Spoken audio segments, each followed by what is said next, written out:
రోహిణి కోటీశ్వరరాలు కాదని మనోజ్కి నిజం చెప్పేసిన మాణిక్యం అసలు ఇదంతా ఎలా జరగబోతుందనేది ఈ వీడియోలో తెలుసుకుందాం.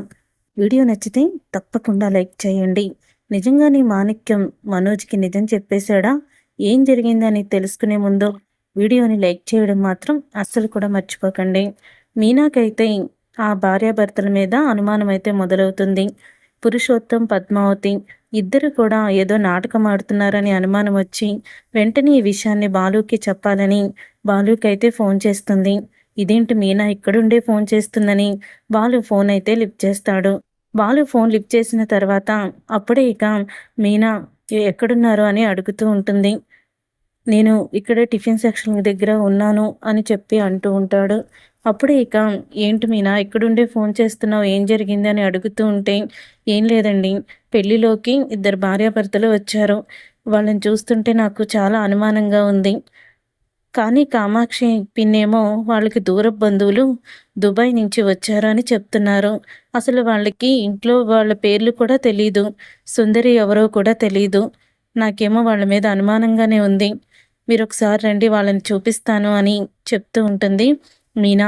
అప్పుడే ఇక బాలు, సరే మీనా నేను వస్తాను, కానీ ముంబై ముఖేష్ ఈ పెళ్ళికి రమ్మన్నాను అని అంటూ ఉంటే, ముఖేష్ గారినా? అసలు ముఖేష్ గారిని పెళ్ళికి ఎందుకు రమ్మన్నారు? ఆయన ఎందుకు వస్తున్నాడు అని మీనా అడుగుతూ ఉంటుంది. ఏం లేదు మీనా, ఆయన ఏదో మీటింగ్ పని మీద వచ్చాడు, మనోజ్ని కూడా రమ్మంటున్నాడు. అప్పుడు నేనే ఫోన్ తీసుకొని ఇలా మాకు దగ్గర వాళ్ళది పెళ్ళుందని చెప్పాను. ఆయనకి తెలుగింటి భోజనం అంటే ఇష్టం అన్నారు. ఇది మా వాళ్ళ పెళ్ళే, మీరు కూడా రండి అని పిలిచాను. ఆయన వస్తున్నాడు, ఆయన వచ్చి వెళ్ళిన తర్వాత వస్తాను అని చెప్పేసి బాలు అయితే చెప్తాడు. ఇంకా మీనా సరేనండి, నేను కూడా వాళ్ళని ఒక గంట కనిపెడుతూ ఉంటానని చెప్పేసి ఫోన్ పెట్టేస్తుంది. ఫోన్ పెట్టేశాక బాలు, రవి వీళ్ళందరూ ఉండగానే అప్పుడే ఇక శృతి రవి దగ్గరికి వెళ్తుంది. రవి దగ్గరికి వెళ్ళి ఇలా అంటూ ఉంటుంది. రవి, అసలు మీ అమ్మ ఏం మాట్లాడుతుందో తెలుస్తుందా?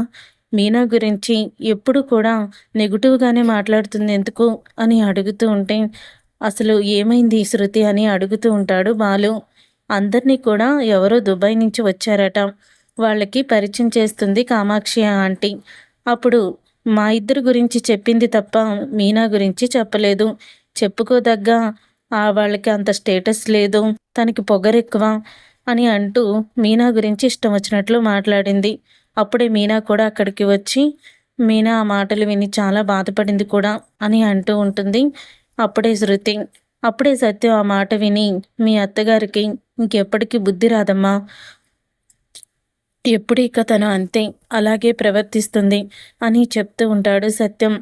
పాపం మీనా ఎంత బాధపడిందో, మీనాని చూస్తుంటే నాకే ఏదోలా అనిపించింది అని శృతి అయితే చెప్తుంది. శృతి అలా చెప్పిన తర్వాత, మా అమ్మ అంతే కదా, ఇంకా వదిలేసే శృతి, ఇంటికి వెళ్ళాక మాట్లాడుకుందాం అని చెప్పి రవి అంటాడు. ఇంతలో ముంబై ముఖేష్ అయితే ఫోన్ చేస్తాడు బాలుకి.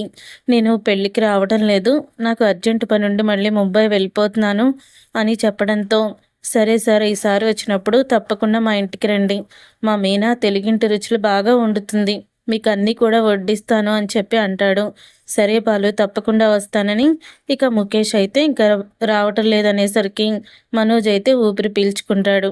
ఇంతలో సుందరి దగ్గర ఫోన్ ఛార్జింగ్ పెట్టేసి తర్వాత ప్రభావతితో పాటు ఉంటుంది రోహిణి. అప్పుడే ఇక రోహిణి ఫోన్కి కాల్ మీద కాల్ వస్తూనే ఉంటుంది. అప్పుడే కామాక్షితో సుందరి, రోహిణి అక్క ఫోన్ మర్చిపోయి వెళ్ళిపోయింది పెద్దమ్మ, కొంచెం ఫోన్ ఇవ్వండి, ఎవరో చాలాసార్లు చేశారు అని చెప్తూ ఉంటుంది సుందరి.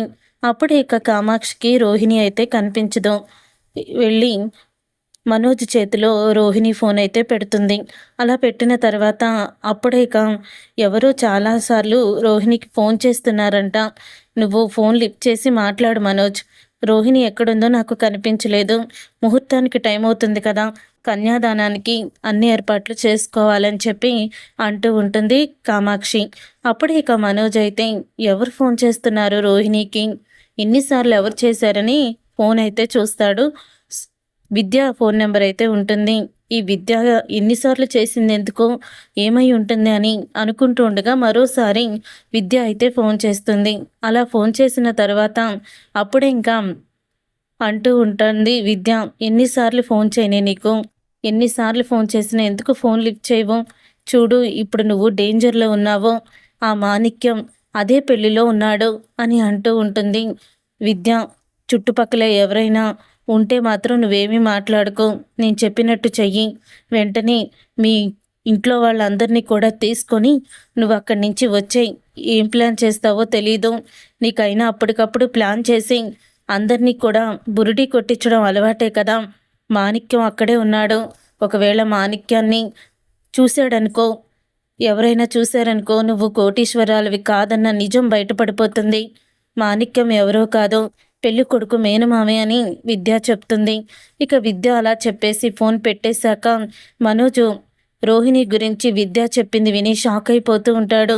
విద్య ఏం మాట్లాడుతుంది? తను నోటికొచ్చినట్లు అలా మాట్లాడుతుందేంటి? అసలు మాణిక్యం అంటే మలేషియా మావయ్య, పెళ్లి కొడుకు మేనమామయ్య అంటుందేంటి? నాకేమీ అర్థం కావడం లేదు అని అనుకుంటూ ఉంటాడు మనోజ్. అప్పుడే రంగా అయితే అటు నుంచి వస్తుండగా ఇక రంగానైతే ఆపుతాడు మనోజ్. ఇక ఆపేసి అడుగుతూ ఉంటాడు, పెళ్లి కొడుకు మేనమామ ఇప్పుడు ఎక్కడున్నాడు అని అడుగుతూ ఉంటాడు రంగాని. అప్పుడే ఇక రంగా అదిగో అక్కడే కిచెన్లో అన్నీ చూసుకుంటున్నాడు మనోజ్ అని చెప్తూ ఉంటే అప్పుడే ఇక కిచెన్లోకి వెళ్తాడు మనోజ్. కిచెన్లోకి వెళ్ళి చూస్తూ ఉండగా అప్పుడే ఇక వంట చేస్తూ ఉంటాడు మాణిక్యం. వంట చేస్తున్న మాణిక్యాన్ని చూసి ఒక్కసారే షాక్ అయిపోతూ ఉంటాడు మనోజ్. ఇక షాక్ అయిపోతూ ఇదేంటి తను ఇక్కడున్నాడు అని అనుకుంటూ ఉండగా, రే మనోజ్, ఏంట్రా నువ్వు సడన్గా సర్ప్రైజ్ ఇచ్చావని మనోజ్ ఫ్రెండ్ అయితే ఒక అతను పరిచయం అవుతాడు. అప్పుడే ఇక మాణిక్యం వైపు చూస్తూ తన ఫ్రెండ్ పలకరించింది కూడా తెలుసుకోలేకపోతాడు మనోజ్. అప్పుడే ఇక రే ఏంట్రా అతని వైపు చూస్తున్నావు? అతను ఎవరు అనుకుంటున్నావా? అతని పేరు మటన్ కొట్టు మాణిక్యం. అతను పెళ్ళికొడుకు మేనమామే. చాలా సంవత్సరాలుగా కుటుంబ పరంగా వచ్చే కొట్టుని వదలకుండా తను మటన్ కొడుతూ బతుకుతున్నాడు అని చెప్పి అన్ని వివరాలు చెప్పేస్తాడు. అప్పుడే మనోజ్ అది విని, అంటే రోహిణి అబద్ధం చెప్పిందా? రోహిణి కోటీశ్వరాలు కాదా అని మాణిక్యం దగ్గరికి వెళ్ళి మాణిక్యం అని పిలుస్తాడు మనోజ్. అప్పుడే వెనక్కి తిరిగి మాణిక్యం మనోజ్ని చూసి షాక్ అయిపోతూ ఇక ఏం మాట్లాడాలో కూడా తెలీదు. మీరేంటి ఇక్కడున్నారు అని అడుగుతూ ఉంటాడు మాణిక్యాన్ని. అప్పుడే మనోజ్కి ఇక అబద్ధం చెప్పలేని మాణిక్యం, ఇప్పుడు అబద్ధం చెప్పినా ప్రయోజనం లేదు, చాలాసార్లు ఇతన్ని మోసం చేశాము అని అనుకుని మాణిక్యం అయితే, నన్ను క్షమించు బాబు, నేను నేను మీ ఆవిడకి మేనమావని కాదు, మలేషియాలో నేను బిజినెస్ చేసేవాడిని కాదు, అసలు రోహిణికి తండ్రి లేడు, నన్ను మేనమావగా నటించమని నాకు తన ఫ్రెండ్ విద్యతో కలిపి ఇక డబ్బులు ఇచ్చి అలా నటించమన్నారు, అందుకే నటించాను అని నిజాన్ని బయట పెడతాడు. అంటే వాళ్ళ నాన్న జైల్లోకి వెళ్ళాడు, చనిపోయాడు అని హస్తికలు కూడా తీసుకొచ్చారు కదా అని అడుగుతూ ఉంటే మనోజ్, ఇవన్నీ కూడా రోహిణి ఆడమన్న నాటకాలు, తనని అత్తగారింట్లో డబ్బు లేదంటే చాలా చులకనగా చూస్తారని చెప్పి తనైతే అలా మాట్లాడింది, నాతో మేనమావగా నటించేలా చేసింది అని చెప్పి నిజాన్ని బయట పెడతాడు. అది విని మనోజ్ షాక్ అయిపోతూ ఉంటాడు. రోహిణి కోటీశ్వరాలు కాదన్న నిజం అమ్మకి తెలిస్తే ఇంకేమన్నా ఉందా, అసలు ఇప్పుడు ఏం చెయ్యాలి అని మనోజ్కి టెన్షన్ అయితే పట్టుకుంటుంది. చూసారుగా ఫ్రెండ్స్, రాబోయే కథలో ఖచ్చితంగా ఇలాగే జరగబోతుంది. మరి ఇప్పుడు మనోజ్ మాణిక్యం ప్రభావతి ఎదురుపడేలా చూస్తాడా, నిజాన్ని బయట పెడతాడా ప్రభావతి ముందు, లేకపోతే మాణిక్యాన్ని తప్పిస్తాడా అనేది రాబోయే కథలో తెలుసుకుందాం. ఈ వీడియో మీకు నచ్చితే తప్పకుండా లైక్ చేయండి. అలాగే మా ఛానల్ని సబ్స్క్రైబ్ చేసుకొని పక్కనే ఉన్న గంట సింబల్పై ఆల్ అని క్లిక్ చేయండి.